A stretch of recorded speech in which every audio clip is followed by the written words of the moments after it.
बिस्मिल्लाहिर्रहमानिर्रहीम। इब्तिदा है रब्ब जलील के बरकत नाम से जो दिलों के भेद खूब जानता है। मैं हूँ आतिफ आरिफ और आप देख रहे हैं मेरा फेसबुक और यूट्यूब चैनल। नाज़रीन, हुकूमत की रुखसती का वक़्त करीब आन पहुँचा। वज़ीर आज़म आज़ाद कश्मीर की नहली के बाद अब इनको ये अंदाज़ा होना शुरू हो गया है कि अब तलवार इधर भी चलेगी और तलवार चलते नज़र आ रही है। जो खामोशी है वो किसी तूफ़ान का पेश करना है। आप अंदाज़ा करें कि हुकूमती वज़रा कहना शुरू हो गए हैं अगर आइन में 90 रोज़ के अंदर इलेक्शन होना है तो हम तैयार हैं।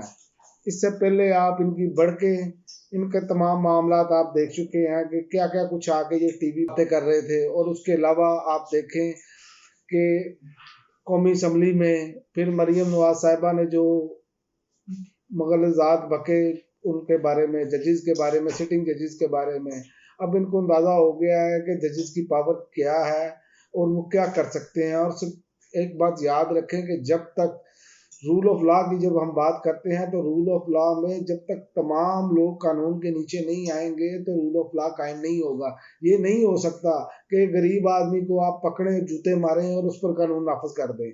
ये क्यों? इस पर तो सवालात उठ रहे हैं कि कैसे अब हुकूमत जब कानून नहीं मान रही तो कैसे बाकी लोग कानून मानेंगे? कैसे वो कहेंगे कि भाई हम पर कानून का इतलाक हो, इन पर ना हो? ये हो नहीं सकता। ये इंसानी माशरे में तो नहीं हो सकता, किसी जंगल में तो हो सकता है। इसलिए ये नज़र आ रहा है कि अब इनका वक्त हुआ जाता है। 100 जूते भी खाएंगे, 100 प्याज भी खाएंगे और इलेक्शन में भी जाएंगे अगर कानून की बालादस्ती रहनी है तो। ये इसकी मेन वजह ये आपको जो अब सुप्रीम कोर्ट ने टाइम दिया है 14 अप्रैल को, उसमें वो वाजिया कर चुके हैं। ये उसके मैं आपको खबर सुना देता हूँ जो सुप्रीम कोर्ट ने कहा है। सुप्रीम कोर्ट का पंजाब इलेक्शन के लिए फंड्स ना देने पर हुकूमत और स्टेट बैंक को नोटिस जारी। पंजाब में इंतखाबात के लिए फंड्स की अदम फराहमी, सुप्रीम कोर्ट ने attorney general, governor, state bank, secretary खजाना और सेक्रेटरी इलेक्शन कमीशन को नोटिस जारी कर दिया है और कहा गया है कि इलेक्शन के लिए फंड्स की फराहमी तो तौहीन अदालत की कार्रवाई से ज़्यादा अहम है। लेकिन इलेक्शन कमीशन की रिपोर्ट के मुताबिक वफाकी हुकूमत ने फंड फराहम नहीं किए जो अदालती अहकामात की हुकूमतुल्ली है, जिसके नताइज कानून में वाज़ेह है। ये अदालत ने वाज़ेह बता दिया है कि अब 100 जूते भी खाएंगे, 100 प्याज भी खाने पड़ेंगे आपको। ये इशारा है। मैं पहले भी जब शुरू किया वीलॉग उसमें ये बात बता चुका हूँ कि ये इशारा है और अदालत अब अपना हुक्म जो है उस पर अमल दरामद कराती नजर आएगी, क्योंकि इन्होंने जो हरकतें करनी थी ये कर ली हैं। इससे आगे अब ये कुछ नहीं कर सकते।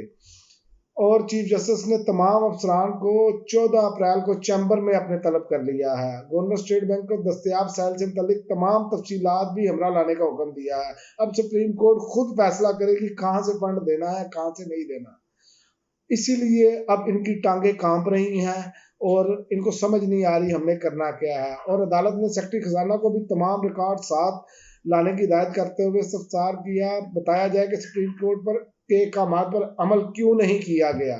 अब इस पर उन्होंने ये वाज़ेह करना है अदालत ने कि अब सजाएं किन किन को मिलनी है। ये कबीना पूरी भी जा सकती है, ये पार्लियामेंट पूरी भी जा सकती है, इनके पल्ले तो है ही कुछ नहीं है। और दूसरी जानिब सुप्रीम कोर्ट ने प्रैक्टिस एंड प्रोसीजर बिल के हवाले से जो खिलाफ दरखास्तों पर लार्जर बेंच तश्कील दे दिया है और इसके खिलाफ दरखास्तें समाअत के लिए मुकर्रर कर दी हैं। चीफ जस्टिस की सरबराही में 8 रुकनी लार्जर बेंच 13 अप्रैल को समाअत करेगा। Justice Ijazul Hasan, justice Muzahir Naqvi, justice Muhammad Ali Mazhar, justice Ayesha Malik, justice Hasan Azhar Rizvi और जस्टिस शाहिद भी बेंच में शामिल हैं। और हालिया दिनों में इख्तलाफी नोट लिखने वाले जज साहिबान भी लार्जर बेंच का हिस्सा नहीं है। सुप्रीम कोर्ट में मुजवजा कानून प्रैक्टिस एंड प्रोसीजर एक्ट के खिलाफ 2 आईनी दरखास्तें दायर की गई हैं। अब इस पर भी इनका तिया पंचा होगा। उसकी वजह ये है कि ये आइन में वाज़ेह है, तमाम कानूनी माहिरीन ये बता चुके हैं, सुप्रीम कोर्ट अपने रूल्स खुद बनाएगी, पार्लियामेंट नहीं बनाएगी। यहाँ पर इन्होंने ये जो जमहूरियत का राग लाते हैं और पार्लियामेंट की बालादस्ती की जब कानून पर अमल दरामद करने की बात आती है, जब इनको शिकस्त वाज़ेह नजर आ रही होती है तो फिर ये कहते हैं कि हमें तो इस पर हम तो इससे बालातर हैं। लेकिन ये अपने अंजाम को पहुंचने वाले हैं। वो जो जिस मुफ्ती साहब ने इमरान खान साहब का निकाह पढ़ाया उनका भी तिया पंचा हो गया है। आप अंदाजा करें, एक बंदा उम्रे की अदायगी के लिए जा रहा है اور اس کو کینسل کر کے تو وہ بیان حلفی جمع کرانے آ رہا ہے. کون ہے جس کے دباؤ پر وہ آیا؟ یہ ہیں وہ ملا جن کو دیکھ کے شرمائے یہود. یہ ہیں وہ لوگ جن کو دیکھتے ہوئے کہتے ہوئے بھی شرم آتی ہے کہ اپنے ساتھ پھر مفتی لگا لیتے ہیں. یہ بہت ہی لمحہ فکریہ ہے مسلمانوں کے لیے. اور آج عمران خان صاحب نے پھر وہی بات دہرائی کہ نواز شریف کو بزدل آدمی قرار دیا ہے، اور ان کا کہا ہے کہ اس کا نام بھی نہیں لینا چاہتا. زمان پارک میں کارکنان کے ساتھ افطاری کے موقع پر خطاب کرتے ہوئے عمران خان نے کہا میں چاہتا ہوں آپ سب لیڈر بنیں. لیڈر بننے کے لیے ہمارا کردار اپنے نبی کریم صلی اللہ علیہ وسلم جیسا ہونا چاہیے. ویسے بھی اللہ تعالیٰ قرآن میں فرماتا ہے لقد کان لکم فی رسول اللہ اسوۃ حسنہ. میرے نبی کی ذات جو ہے، نبی کریم صلی اللہ علیہ وسلم کی ذات جو ہے وہ بہترین نمونہ ہے آپ کے لیے، اور یہی بنیاد ہماری ہونی چاہیے. اور بحیثیت مسلمان ہمیں یہی سوچنا چاہیے. اور یہ آگے بات جو علماء حضرات کو باتیں کرنی چاہیے، یہی عمران خان صاحب بھی باتیں کر رہے ہیں کہ اللہ کے علاوہ کسی کے سامنے سر نہیں میرا جھکتا، اور نہ ہی جھکنا بھی چاہیے، اور کسی اور کا بھی نہیں جھکنا چاہیے. یہ ہمارے علماء کرام کسی دور میں یہ باتیں کیا کرتے تھے. آج جو سیاسی علماء ہیں وہ تو یہ بات نہیں کرتے. آپ مولانا فضل الرحمان کو لے لیں، وہ تو کہتے ہیں کہ کرپشن کوئی بڑا مسئلہ نہیں ہے.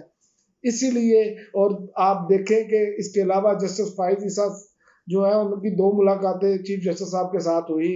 اب وہ وضاحتیں پیش کر رہے ہیں. اب سب کو نظر آ رہا ہے کہ قانون اپنا راستہ لے گا اور عوام اپنا حق چھینے گی ووٹ کا. اور انشاءاللہ تعالی بہت امید ہے کہ یہ اپنے انجام کو پہنچتے نظر آ رہے ہیں. دلہن کی رخصتی کا وقت قریب ہے، اب ڈولی میں بٹھانا باقی ہے. اب تک کے لیے ناظرین اتنا ہی، اجازت دیجیے. اللہ حافظ. پاکستان زندہ باد.